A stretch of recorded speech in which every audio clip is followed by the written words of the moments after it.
बिस्मिल्लाहिर्रहमानिर्रहीम।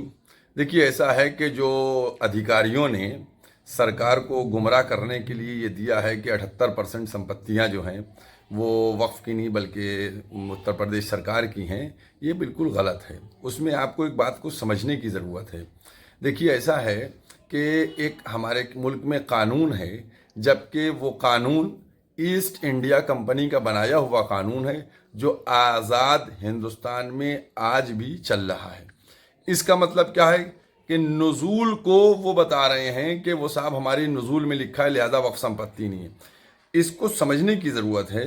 वो लोग जिन्होंने 1857 में जब अंग्रेज़ आए और उन्होंने कब्ज़ा किया, जिन लोगों ने उनका समर्थन नहीं किया, इस बात को आपके नाजरीन गौर से देखें, सुने और समझें कि नुज़ूल का है क्या मामला। ये कब का बना हुआ डिपार्टमेंट?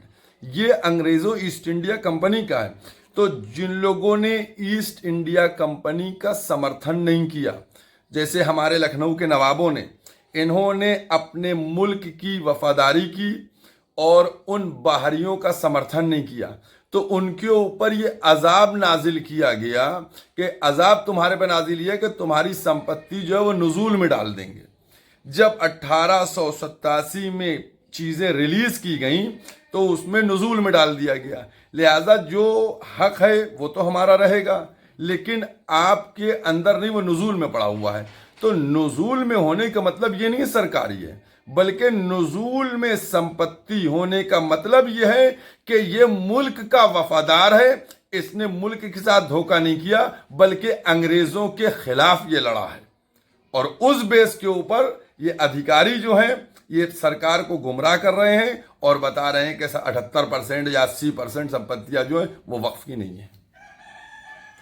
सरकार जो सर्वे करा रही है तो उस सर्वे को कैसे देखते हैं आप, जो प्रॉपर्टी सर्वे करा रहे हैं? मैं सर्वे की बात कह रहा हूं, मैंने कहा बिल्कुल आप सर्वे कीजिए, लेकिन निष्पक्ष होकर सर्वे कीजिए। और मैं तो सीधी एक बात कहता हूं कि वक्फ बोर्डों की पहले इंक्वायरी करा के भ्रष्टाचार को रोका जाए।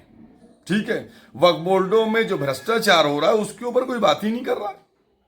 जब हमारे मुल्क के प्रधानमंत्री, हमारे सूबे के मुख्यमंत्री कह रहे हैं कि हम 0% भ्रष्टाचार जो है वो 0% लेके आएंगे, बिल्कुल भ्रष्टाचार, तो सबसे पहले वक्फ बोर्डों की जांच होना चाहिए। कितनी जगहों को बेचा गया, कौन अनऑथराइज काबिज है, किसने क्या लिया, किसने कहां से लिया, तो सर्वे पूरा होना चाहिए। इस तरीके से नहीं कि अधिकारियों ने सरकार को खुश करने के लिए कि साहब ये जमीन जो है, ये जमीन, ये जमीन, ये जमीन, ये सब सरकार की जमीनें हैं। ये अन्याय है।